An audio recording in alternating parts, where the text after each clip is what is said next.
по стара българска традиция този празник се провежда почти само в Визица. Нали, паликош се казва, нали, по-нашему тук по Визички, паликош, който палим, ето коша е там закачен на дървото.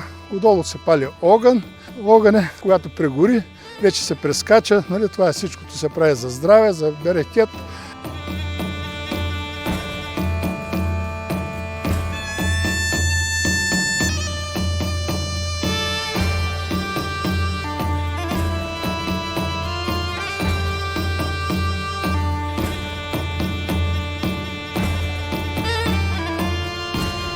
Малко по-късничко ще направим традицията хамкане.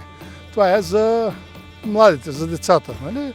Знае се, закачи се халва, имаме тая традиция, бяла халва трябва да бъде непременно, на червен конец, която нали, се завърта, за да може, нали, което първи отхапя от парченцето, ще бъде най-здравото или както някога казваме, че може би ще бъде и за първо ще се ожени там или омъжи, както и да е.